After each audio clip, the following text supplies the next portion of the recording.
Pendengar, Anda akan menyimak Presisi, Prestasi dan Edukasi.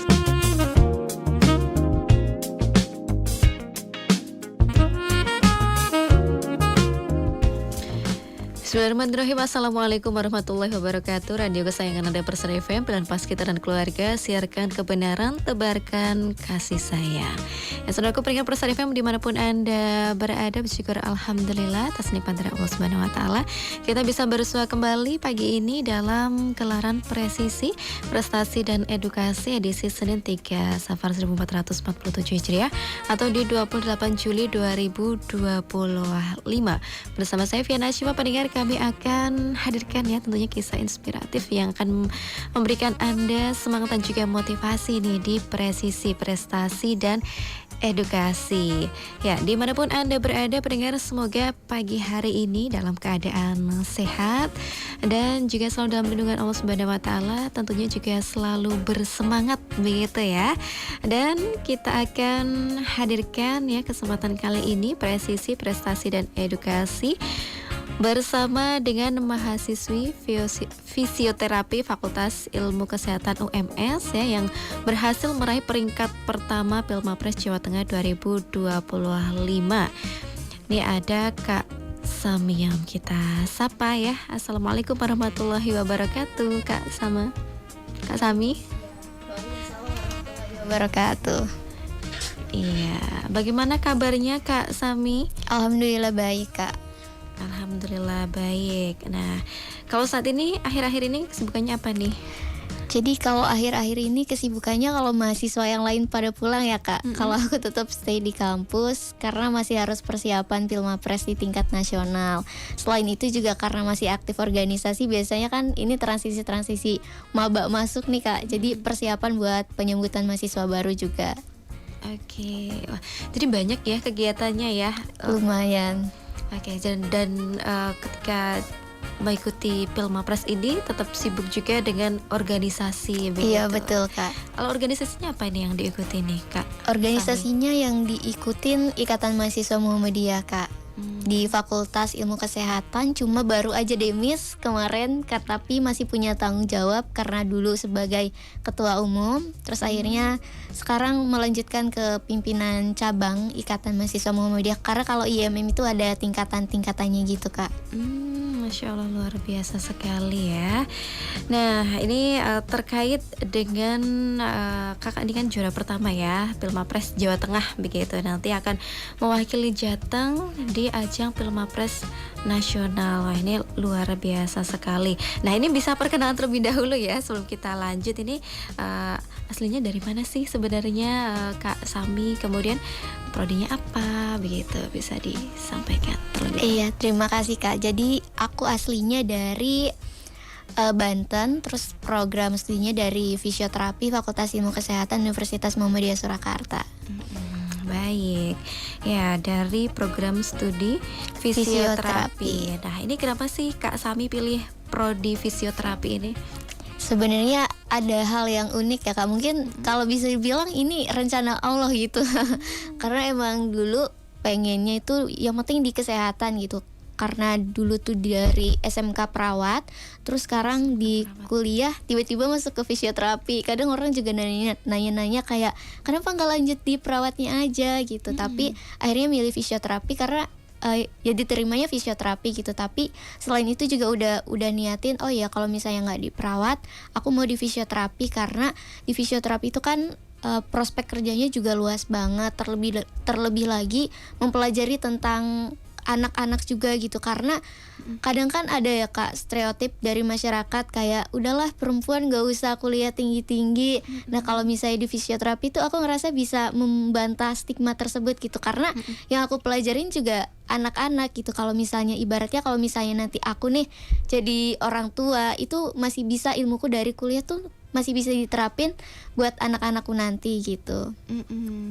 Oke, keren sekali. Wah, jadi belum ada planning ya awalnya ya mau belum ada masuk planning ke fisioterapi itu. Dan bagaimana nih ketika akhirnya masuk ke fisioterapi, terus punya semangat nih untuk berprestasi di sana begitu? Ya, jadi karena udah keterima dan mungkin kalau ada mahasiswa yang kayak aduh aku nggak sesuai sama jurusan nih, nah tapi aku coba kayak berdamai diri karena aku dapat UMS itu kan beasiswa ya Kak, dan itu kayak aku juga nggak gampang gitu dapetinnya gitu, harus nangis dulu, terus berdoa dulu, usaha dulu dan yang lainnya. Terus pas udah dapat di fisioterapi ini akhirnya kayak oh yaudah berdamai, terus ikutin mata kuliah yang ada. Terus akhirnya waktu itu kayak misal ada kompetisi-kompetisi, karena memang dulu di sekolah aku suka ikut lomba-lomba ya Kak, jadi kayak oh yaudah nih mumpung ini UMS nih lumayan kampus yang besar gitu, jadi aku bisa ngembangin potensi diri.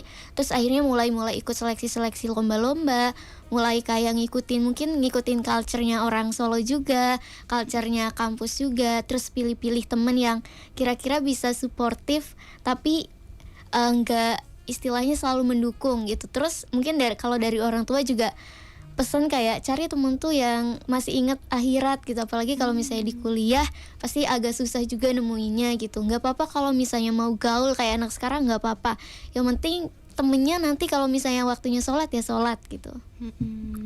Oke, dari situ ya tetap walaupun bukan jurusan mungkin yang diinginkan pertama, tapi bagaimana caranya kita tetap life must go on begitu ya, harus betul, tetap maksimal di situ begitu, harus tetap mengembangkan diri dan akhirnya mulai ikut lomba-lomba begitu, dan sampai akhirnya bisa jadi juara Pilmapres nih di Jateng 2025. Nah, kalau di Pilmapres Jateng nih 2025 ini bisa diceritakan nih terkait dengan penilaiannya, kemudian aspek yang dikompetisikan itu apa saja ini Kak Sami?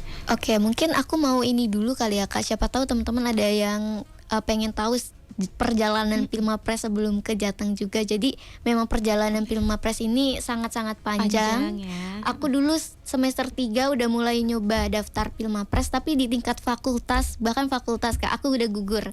Terus akhirnya di semester selanjutnya, di semester 5 aku daftar lagi, terus akhirnya bisa lolos di tingkat prodi dulu.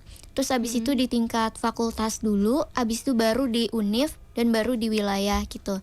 Dan untuk seleksi Pilmapres ini menurutku kompleks banget sih Kak. Yang pertama kan Pilmapres ini sebenarnya lebih dilihat kayak seberapa mampu sih kamu menginspirasi buat orang lain, dan seberapa mampu sih kamu ngasih dampak ke masyarakat gitu. Apalagi kan saat ini labelnya universitas atau kampus-kampus kan kampus berdampak ya Kak. Gitu. Jadi yang dilihat selain dari ada seleksi administratif dan yang lainnya, itu juga dilihat kayak seberapa kamu mampu gitu, seberapa kamu tuh layak jadi the winner gitu. Dan untuk persiapannya yang dipersiapin yang pertama tentu administrasi. Jadi kita ngumpulin 10 capaian unggulan Kak. Dan mungkin kalau misalnya teman-teman ngedenger kayak Pilmapres, itu mungkin cuma ngelihat kayak paling ini cuma ngumpulin sertif gitu. Ternyata itu enggak. Dan sertifnya tuh bukan sertif lomba aja Kak. Jadi kayak sertif misal kita udah pernah publish jurnal, itu juga bisa. Terus kalau misalnya kita jadi pembicara kayak gini di tingkat nasional, itu juga bisa masuk poinnya. Terus kayak misalnya kita dapat penghargaan dari misalnya dari pihak penyelenggara dan yang lain, itu juga bisa. Jadi sangat-sangat kompleks dan nggak cuma tentang juara aja, bahkan usaha, kalau misalnya kita punya wirausaha itu juga bisa, dan pengabdian masyarakat itu juga, komunitas kita sebagai apa dan organisasi itu juga masuk ke dalam penilaian Pilmapres. Abis itu seleksi berkas juga Kak, jadi kayak bikin karya tulis nih, bikin karya tulis yang sesuai sama jurusan kita. Abis itu baru dikumpulin sama bikin video 5 menit pidato bahasa Inggris yang gak boleh sama temanya kayak gagasan atau karya tulis yang udah kita buat. Iya, baru abis itu kalau seleksi administrasi kita lolos, itu kita nanti ada presentasi tentang karya tulis yang udah kita buat, seberapa bagusnya sih, seberapa bisa sih diterapin ke masyarakat. Karena kalau misalnya di tingkat sarjana itu tuh nggak yang harus udah ngasilin produk, tapi harus dipastiin oh iya ini gagasannya emang bener-bener bisa diterapin di masyarakat dan bisa berkelanjutan, nggak cuma dibuat aja. Terus abis itu baru ada diskusi juga bahasa Inggris sama teman-teman lainnya gitu. Dan itu mungkin challenging banget ya Kak, karena kan kita bisa lihat ya kampus-kampus di Jawa Tengah itu merupakan sentral kampusnya Indonesia juga gitu. Dan kita dipertemukan sama kampus-kampus PTN, sama teman-teman yang lainnya juga, dan di sesi bahasa Inggris ini kita dituntut buat jadi leader gitu. Jadi nggak ada moderator, Kak. Jadi kayak kita dikumpulin nih, silahkan kalian bikin suasana diskusi ini. Kalian harus ngomong satu sama lain, tanyain satu sama lain gitu. Dan terkait dengan karya ilmiahnya itu atau terkait dengan apa nih, Kak? Yang lain ya. Jadi kalau untuk bahasa Inggris ini kita juga ada presentasi bahasa Inggris itu sekitar 4 menit. Dan 4 menit ini kita disuruh presentasi tentang kayak entah itu ada dari prestasi yang paling membanggakan atau entah tentang dirinya kita sendiri. Abis itu nanti mungkin ada feedback dari teman-teman di diskusi itu, kayak nanyain misal aku nih kemarin cerita tentang aplikasi yang udah aku buat gitu dan udah aku terapin di masyarakat. Nah, kayak teman-teman mungkin bakalan nanya kayak gimana cara bikin aplikasinya dan yang lainnya gitu, Kak. Jadi presentasi dulu nih semua finalis, kita ada dibuat beberapa room gitu. Dan biasanya satu room itu ada 6 orang. 6 orang ini semuanya presentasi dulu 4 menit. Abis itu misal udah selesai, dari judgesnya bakalan silahkan kalian diskusi satu sama lain gitu. Berarti berdiskusi terkait dengan apa yang sudah dipresentasikan tadi. Iya, ya. betul. Setelah itu apa? Setelah diskusi itu tadi dengan bahasa Inggris ya. Iya. Kalau setelah diskusi tadi udah ada presentasi juga yang karya tulis, terus dicek juga capaian unggulannya nih bener nggak nih gitu.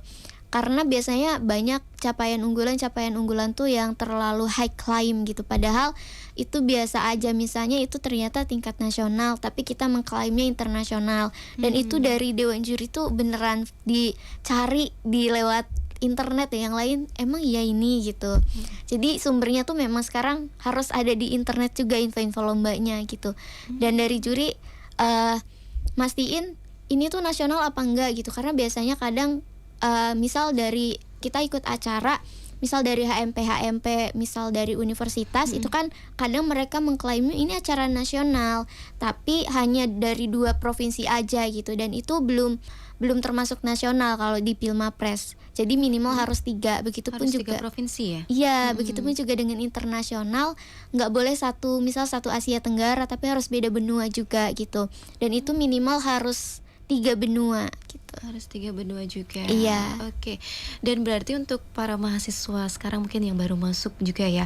Ini kalau misalnya pengen jadi Pilmapres tuh persiapannya harus dari awal ya, Kak ya. Iya. Karena kan harus tadi kan ada syaratnya untuk udah ikut lomba, ikut seminar dan lain-lainnya, itu kan pasti kan banyak ya. Iya, berarti banyak harus banget. dari semester awal itu kita harus udah punya planning begitu.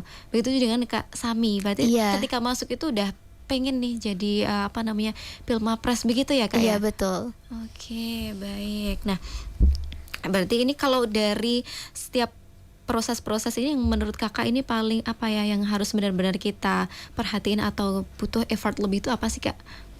Nah, kalau itu mungkin kembali lagi ke diri kita sendiri ya, Kak. Kayak misalnya di Pilmapres kan ada beberapa penilaian. Ada yang mungkin kayak capaian unggulannya udah bagus, tapi dia belum kebiasa nih, Kak, buat bikin karya tulis. Nah, mungkin dia effortnya di karya tulis. Atau misalnya kalau aku sendiri mungkin lebih effortnya di bahasa Inggrisnya, Kak. Karena bahasa Inggrisnya itu ternyata memang harus grammarnya tuh harus betul, Kak. Dan biasanya kan kalau kita ngomong mahasiswa ini kan, kalau misalnya ngomong ya udah ngomong aja gitu, kadang nggak memperhatiin grammar banget, dan itu yang lagi aku bangun juga gitu.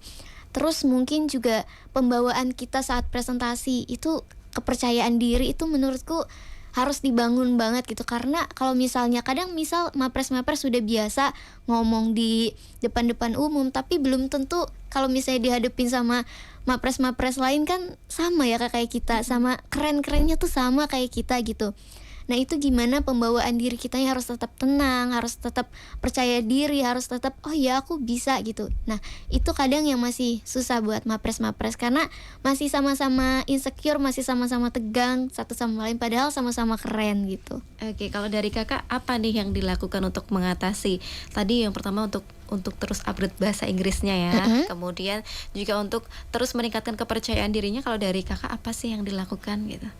Kalau dari kepercayaan diri dulu ya, Kak, yang pertama tentunya berlatih terus di depan orang-orang. Kadang aku kayak nelponin temen aku, atau kayak misal lagi nongkrong nih, coba dong aku mau latihan presentasi, nanti jujur aja, pokoknya nggak boleh bohong. Kalau misalnya memang mimik kurang banget ekspresinya, kadang kalau misalnya cerita lagi seneng justru ekspresinya sedih dan yang lain tuh minta dikomentarin sama teman gitu. Terus dari pihak universitas juga sering ngedukung sih Kak, kayak ini Mbak silahkan nanti latihan ya jam segini, di tempatnya udah disiapin. Terus karena online ya Kak, kemarin kayak Mbak ini silahkan ada kamera, gimana caranya nanti pas Pilmapres besok kamu harus fokus ke kamera gitu, karena kadang kan agak susah juga ya Kak fokus ke kamera, kalau online kan nggak bisa bertatap muka secara langsung gitu.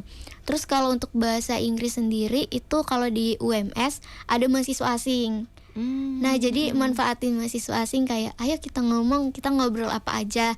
Kadang juga dari dosen pembimbing tuh kayak Mbak ayo kita ketemu ngecamp sama mahasiswa asing, nanti kamu ngobrol-ngobrol aja sama dia, tanya. Karena kalau misalnya mahasiswa asing kan logatnya beda sama kita, jadi mungkin lebih challenge buat kita, oh ternyata dia ngomong kayak gini. Terus pastinya lebih natif juga dalam bahasa Inggrisnya gitu. Oke, luar biasa. Berarti di setiap kesempatan itu selalu dimanfaatkan begitu Iya, ya betul. Kak ya, untuk selalu upgrade apa nih yang kurang begitu. Dan kemudian perannya dari dosen ini juga luar biasa sekali ya dari Iya, pihak kampusnya, Bang. membimbing. Oke. Nah Kak, ini ada pertanyaan nih dari Kak Ida di Sukoharjo. Nah, ikut senang bisa menyimak cerita Kak Sami tentang perjalanan menjadi mahasiswa berprestasi. Nah, selain prestasi yang diraih, saya tertarik dengan kemampuan public speaking Kak Sami yang juga keren. Nah, BTW Kak Sami lahir dan besar di mana ya? Apakah orang tua dan lingkungan masa kecil tempat Kak Sami bertumbuh juga menjadi faktor yang mempengaruhi kemampuan Kak Sami untuk bagus di public speakingnya? Sukses terus Kak Sami, terima kasih. Terima kasih Kak Ida. Ini langsung jawab ya Kak? Ya, silakan. Ya, jadi kalau untuk public speaking aku asalnya dari Serang, Banten. Nah kalau di sana itu memang udah biasa dari keluarga ngomongnya bahasa Indonesia gitu. Jadi memang pas di Jawa juga belum bisa banget bahasa Jawa gitu, nggak bisa niruin logat bahasa Jawanya. Terus kalau misalnya dari lingkungan sangat mendukung juga, karena biasanya dari orang tua itu sebelum tidur kayak selalu ditanya gitu, dia gimana sekolahnya, dan itu ternyata ngasah kemampuan public speakingnya Kak, kayak oh iya aku di sekolah gini ya, aku ketemu sama teman-teman gitu. Terus memang dari SD dan juga dari SMP, dari SMK itu aktif organisasi. Jadi organisasi itu yang paling mendukung banget buat public speaking gitu, kayak aku tiba-tiba harus jadi MC, terus harus tiba-tiba ngisi materi, ketemu sama adik-adik, belum lagi kayak seni-seni ngobrol ketemu sama dosen. Kan kalau misal kita nggak punya skill public speaking kan takut ya Kak, kayak aku males deh gitu, aku nggak bisa, gugup gitu. Jadi memang dari lingkungan memang dari kecil ngebentuk banget, dan bisa public speaking sampai di tahap ini pun juga nggak simple, karena memang atau jadi Pilmapres sampai di tahap ini menurutku itu sebuah proses yang bukan dibentuk hari ini, tapi hasil dari proses kemarinnya gitu. Oke, ya. Ya, dari kecil begitu berarti memang sangat berpengaruh juga ya Kak Iya, ya. betul. Dari kecil udah ikut organisasi juga Dari SMP. SMP ya, SMP udah ikut SMP, OSIS, terus pramuka, PMR. Jadi dulu malah lebih milih kayak udah aku aktivis aja dibanding kayak Pilmapres gini. Terus akhirnya kayak ternyata memang seorang aktivis tuh harus punya intelek yang lebih. Justru kalau misalnya aku aktivis terus aku Pilmapres, ilmunya tuh nggak cuma buat aku aja gitu. Aktivis tuh yang mewadahi aku, ilmunya gimana caranya tersalurkan, entah itu lewat adik-adik, ketemu sama adik-adik, oh ya deh aku ada lomba ngajak, kan bisa lebih. Kalau misalnya di organisasi tuh kekeluarganya lebih kerasa ya Kak. Jadi kayak bisa nih, ini potensial banget nih adiknya bisa buat regenerasi, bahkan sampai mikir ke situ gitu. Kalau misalnya kita dibenturkan sama nggak cuma ilmunya buat diri sendiri, tapi gimana caranya biar bisa berdampak buat masyarakat juga gitu. Masya Allah. Ini ya jadi nggak cuman diri sendiri aja yang kita maksimalkan, tapi kita juga membantu adik-adik kita juga untuk terus bertumbuh juga ya Kak Iya, ya. betul. Oke, baik. Nah, ini menarik sekali perbincangan kita, dan silakan untuk Anda pendengar yang ingin bergabung bersama kami ya, Anda bisa di line telepon di 02716381123, SMS ataupun WhatsApp di 081393809000, ataupun di live streaming YouTube di akun 102,2. Anda bisa bergabung di kolom komentar. Dan pendengar, kita harus jeda terlebih dahulu, jangan kemana-mana, tetap bersama kami di Presisi, Prestasi dan Edukasi.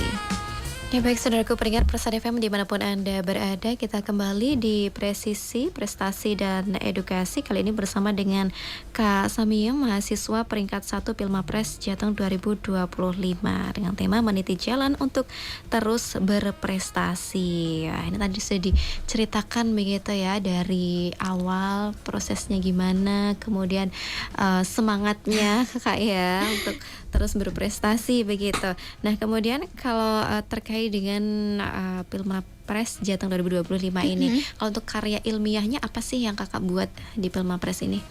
Kalau di wilayah Pilmapres Jateng ini, jadi aku itu buat alat latihan yang mengintegrasikan latihan, mungkin namanya Constraint Induced Movement Therapy, sebuah metode latihan yang membatasi sisi yang kuat dan mengaktifasi sisi yang lemah untuk orang yang habis pasca stroke.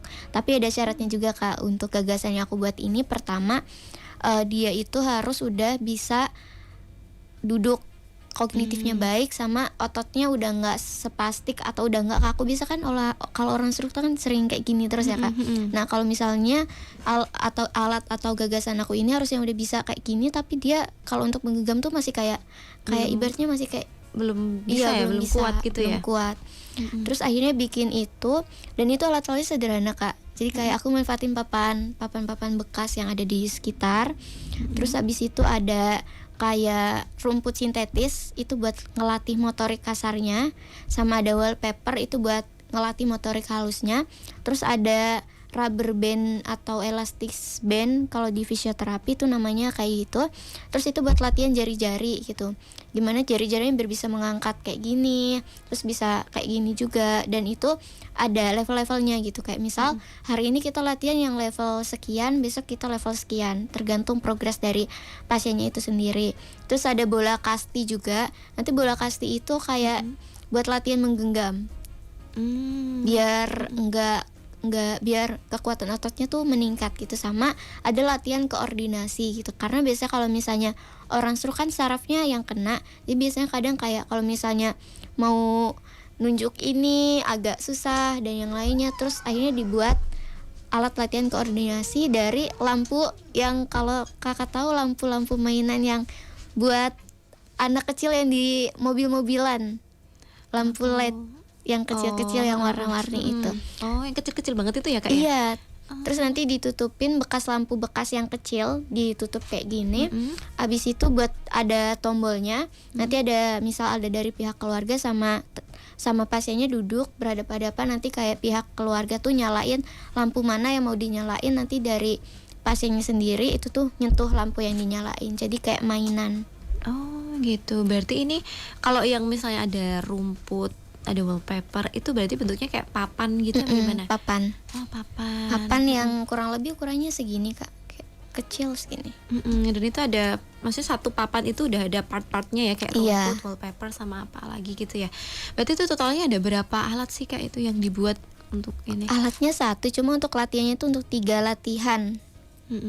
Dan ini juga nanti bakalan diintegrasiin juga sama teknik banget gitu, piezoelektrik namanya Kak. Jadi nanti misal dari pasien tuh menggenggam kayak gini nih, nah nanti ada rekamannya, ada tekanannya, oh dia tekanannya berapa sih, jadi biar bisa ngukur besok kalau misalnya latihan lagi, dia tuh kemampuan menekan gininya tuh meningkat apa justru menurun gitu. Terus nanti ada progresnya juga dilampirin, sama dari tekanan dia itu nanti ngasilin listriknya nanti disimpan ke baterai buat nyalain si lampu-lampunya tadi. Oh, gitu ya. Oke, dari alatnya ini tadi begitu. Itu sudah nyambung juga ya. Iya. Berarti satu alat itu lumayan banyak ya kayak untuk part-partnya gitu ya. Part-partnya. Dan ini kalau alatnya ini sudah dibuat juga ini? Belum, karena ini kalau di S1 itu lebih ke gagasan aja Kak. Dan kalau ini berarti kalau dari kakak sendiri ya, maksudnya nggak perlu kolaborasi dengan prodi lain atau gimana gitu ya kak ya? Sebenarnya perlu kolaborasinya cuma bagian part di mana ngasih piezoelektriknya aja. Kalau untuk pembuatan alat secara ininya bisa sendiri dari program studi aku gitu. Dan itu butuh waktu berapa lama nih untuk membuat untuk menuliskan karya ilmiah itu dengan ide tersebut? Panjang banget ya, kayak itu juga karya ilmiahnya tuh salah satu skripsi aku juga sebenarnya. Gitu. Skripsi aku kebetulan aku nggak skripsian jadi OBE gitu. Terus akhirnya nulis itu mungkin dari semester 4 udah nulis. Terus akhirnya karena skripsinya ini juga dibuat karya ilmiah, ini akhirnya kayak oh ya udah ini bisa nih diperbaiki lagi. Jadi ternyata memang nulisnya lumayan lama gitu. Tapi kalau biasanya kalau Filmapres tuh seleksinya waktunya tuh bentar banget kak. Kalau wilayah, terus kemarin di PTMA, kalau PTMA itu Perguruan Tinggi Muhammadiyah Aisyah, karena UMS tuh dari Muhammadiyah gitu, jadi ada seleksi juga Filmapres nasional di PTMA.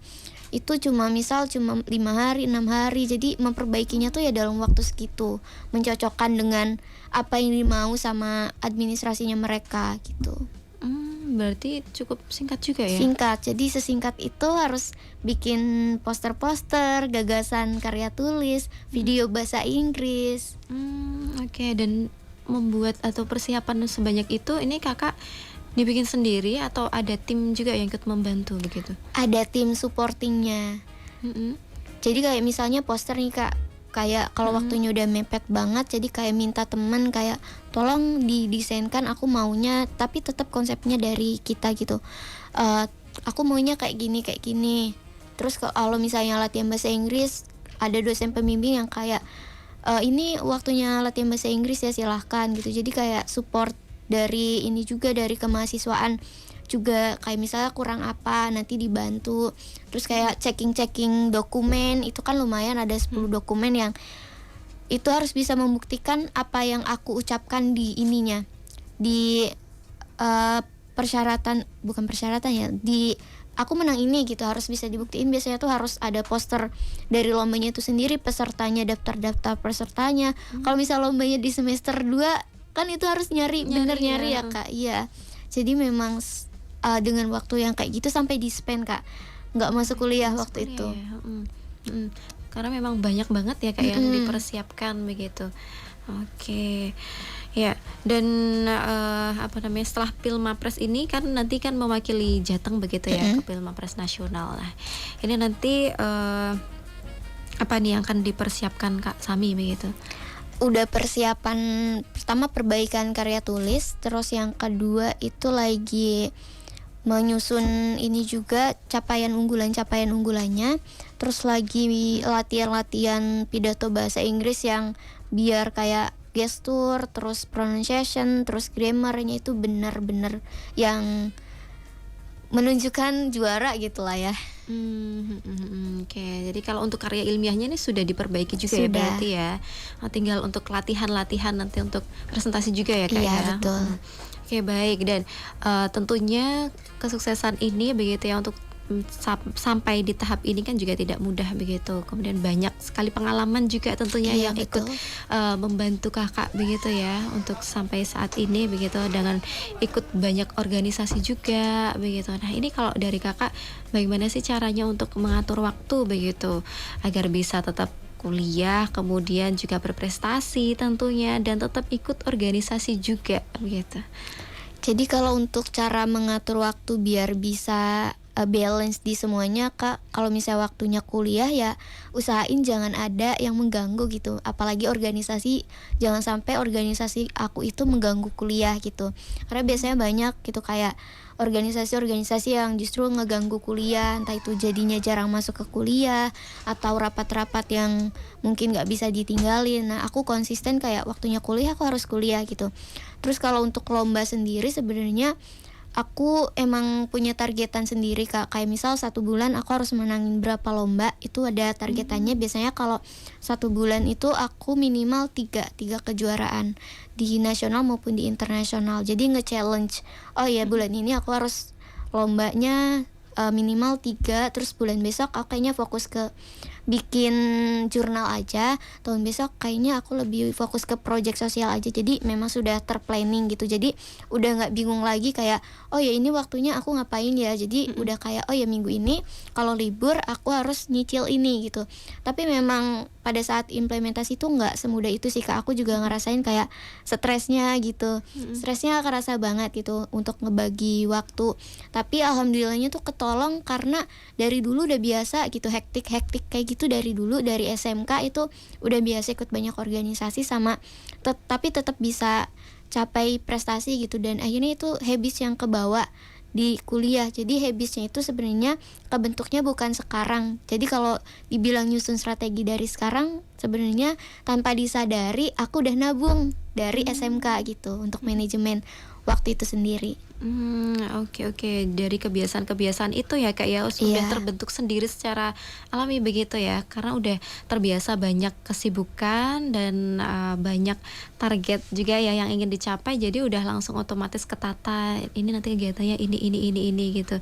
Dan kadang sempat bingung juga gitu nggak sih Kak? Sempet bingung sih Kak, kayak ini mau ngerjain apa dulu ya. Tapi untungnya karena aku cewek ya Kak, biasanya kayak cewek tuh multitasking gitu. Dan itu emang kerasa gitu. Kadang aku nyambi rapat terus sambil ngerjain tugas, itu bisa gitu. Dan itu menurutku juga mendukung banget gitu. Jadi bisa kayak nyambi sana sini gitu, tapi harus tetap fokusin blok. Jadi ngeblok waktu gitu, kami 1 jam aku nggak main HP, nggak ngapa-ngapain, biar gimana caranya ini tuh bagus gitu. Karena kalau misalnya misal kita multitasking ya Kak sebagai cewek, jadi kerjanya tuh nggak yang rapi ya. Jadi tetap caranya harus ada blocking time buat memperbaiki, buat kayak checking lagi, oh ternyata ini udah bener, oh ternyata ini masih banyak salahnya di sini.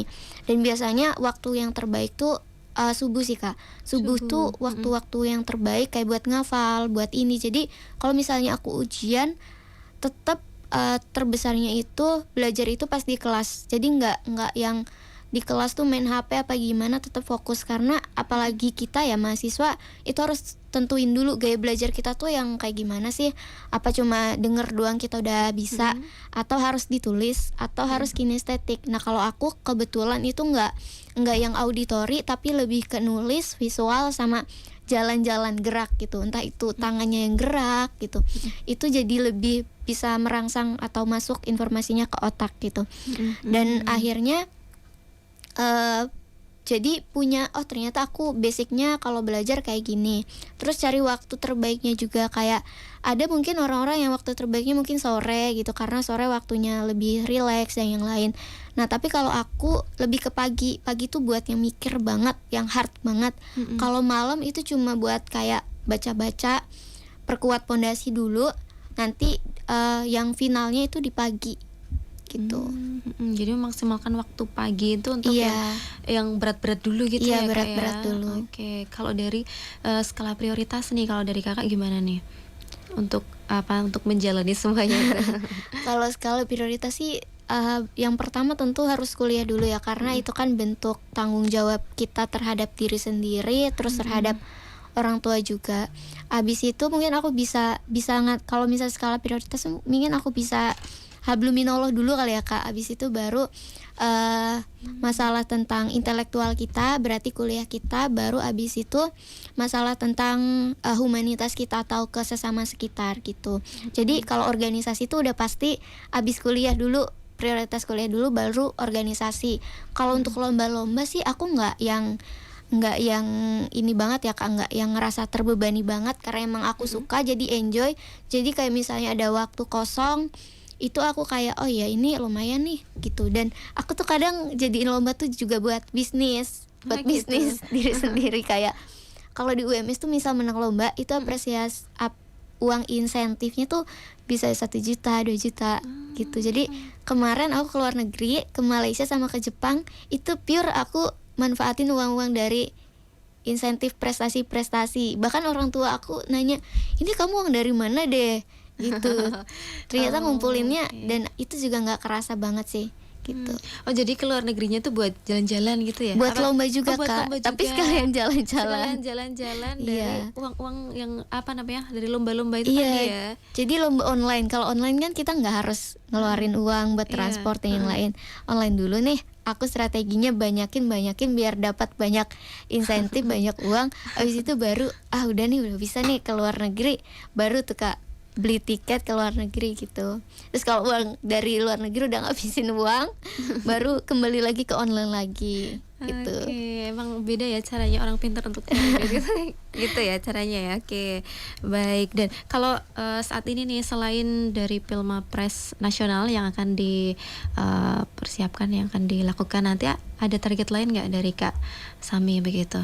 Ada Kak, karena baru explore 2 negara. Rencananya setelah Pilmapres selesai ini pengen ke Thailand atau ke kampus-kampus atau negara-negara yang pengen aku tuju buat tentunya buat S2 study S2 besok gitu. Tapi tetap sambil lomba juga gitu, karena kalau misalnya cuma buat visit gitu kan sayang banget ya Kak, nggak mencetak prestasi. Tapi tetap harus ada beberapa juga inovasi-inovasi yang belum dilombakan juga, terpending gara-gara Pilmapres. Aku nggak mau yang kayak membagi waktu buat lomba ke internasional dulu, karena aku rasa udah cukup deh, lebih baik fokusin ke Pilmapres dulu gitu.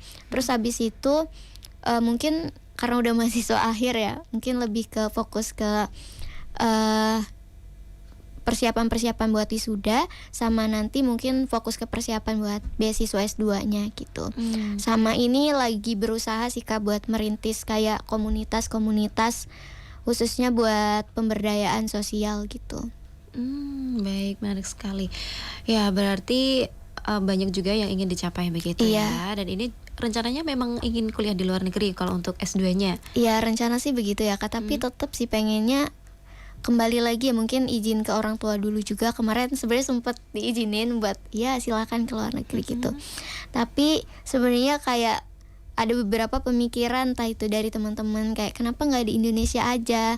Kalau misalnya di Indonesia kan nanti pengabdiannya sambil kuliah kamu bisa tetap sambil memperhatikan masyarakatnya gitu. Tapi nggak salah juga sih kalau misalnya kamu ke luar negeri, asalkan tetap saluran-saluran yang kamu dapat dari luar negeri itu juga buat kemajuan Indonesia. Kayak buktiin kalau kamu tuh cinta Indonesia gitu. Dari berbagai pemikiran tersebut kan akhirnya kayak oh ya bener ya, ngapain juga ke luar negeri dengan kondisi yang geopolitik yang seperti ini, juga lebih baik di Indonesia. Tapi kadang juga pengen mempelajari gimana sih orang-orang luar negeri, kayak belajar bahasanya yang siapa tahu abis balik dari luar negeri itu bisa diterapin sistemnya ke Indonesia gitu. Oke, dan tadi juga ada rencana mau buat kayak komunitas juga. Iya, Berarti memang komunitas. kalau misalnya ditinggal ke luar negeri pun harus tetap jalan juga, itu agak Iya, repot agak juga susah, ya. iya. Jadi mungkin jadi satu apa ya namanya pandangan juga begitu ya kayak untuk tetap kuliah di Indonesia begitu. Iya, betul. Oke.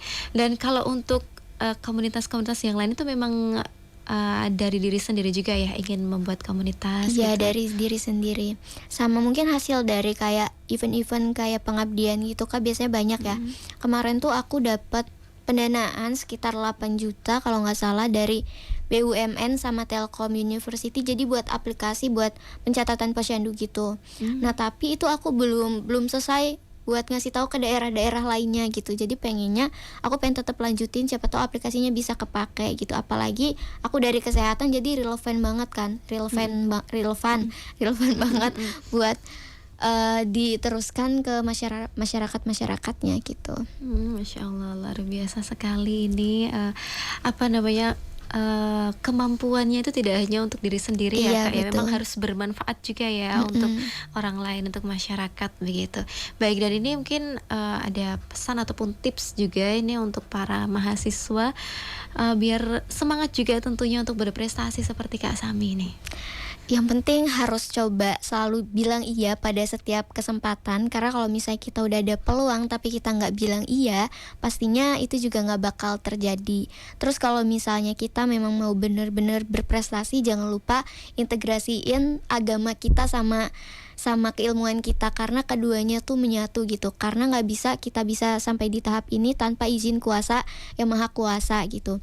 Terus jangan lupa, jangan pernah mikirin diri sendiri untuk berprestasi itu cuma diri sendiri, tapi buat ke orang lain. Karena aku pun sampai di titik ini bukan karena pede banget karya tulisnya bagus, pede banget bahasa Inggrisnya bagus. Justru aku lebih pede kayak ya udah, aku selama ini udah berusaha untuk bisa jadi orang yang sebaik-baiknya, yang bisa memanusiakan orang lain gitu. Jadi aku yakin dengan fondasi itu aku bisa menang gitu. Dan itu terjadi di saat Pilmapres wilayah tersebut dengan berbagai banyak ya kampus negeri gitu. Aku dari kampus swasta sendiri, alhamdulillahnya yang bisa lolos buat mewakili ke nasional gitu.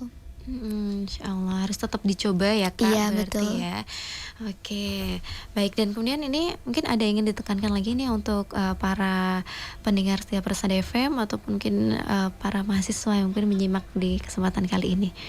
Silakan. Iya, mungkin yang terakhir, jangan pernah takut buat mencoba dan jangan pernah mau hasilnya yang instan. Kita pasti bakalan terbentur, baru terbentuk gitu. Jangan mau mie instan yang nanti mau instan, kayak misalnya mie instan yang hasilnya tuh nanti aku yakin gak bakalan long lasting. Tapi kalau misalnya kita bertahap dari step per step, dan kita tuh yakin gitu setiap langkah kita itu adalah sebuah gebrakan yang baru, perjuangan yang baru. Jadi hasilnya aku yakin lebih baik ketika kita meyakini bahwasanya proses yang kita jalani itu benar-benar kayak oh iya, ini hasil dari aku, hasil kerja keras aku, dan itu pasti bakalan kita lebih oh iya, aku bangga bukan karena ini instan, bukan karena yang lainnya, tapi aku bangga karena aku udah bisa sampai di titik ini dengan berjuang sendiri, berjuang dengan mungkin dengan teman-teman, berjuang dengan restu orang tua, berjuang dengan doa-doa atau ikhtiar-ikhtiar kita yang pastinya udah selalu kita usahakan gitu. Dan jadikan setiap momen itu adalah momen untuk berdakwah juga gitu. Jangan pernah berprestasi itu cuma menang lomba, tapi jadiin ajang itu ajang buat berdakwah, ajang buat kayak share informasi yang udah kamu dapetin dan bilang ke seluruh orang bahwasanya apa yang kamu dapetin hari ini bukan atas diri sendiri, tapi tentunya atas izin dari Allah Subhanahu wa Ta'ala gitu. Masya Allah, luar biasa Kak Sami, sangat menginspirasi juga. Dan ini semoga lancar ya Kakak. Amin, ya, mohon untuk doanya Kak Fiana. nasional dan semua target-target yang ingin dicapainya. Amin. Dan tentunya juga semoga sehat selalu Kak Sami. Amin. Terima kasih. Assalamualaikum warahmatullahi wabarakatuh. Waalaikumsalam warahmatullahi wabarakatuh. Baik saudaraku pendengar Persada FM dimanapun Anda berada, sampai di sini pendengar perbincangan kita bersama dengan Kak Samiem ya, mahasiswa juara 1 Pilmapres Jateng 2025 yang sangat menginspirasi sekali. Baik pendengar, kami kerabat kerja yang bertugas, ada produser Joko Santoso dan juga switcherman Anofika Akbar, dan juga saya Fiana Syfa pamit undur diri. Mohon maaf atas segala kekurangan. Pendengar, hidup akan terasa ringan jika hati selalu bersyukur. Wassalamualaikum warahmatullahi wabarakatuh. Radio Persada FM.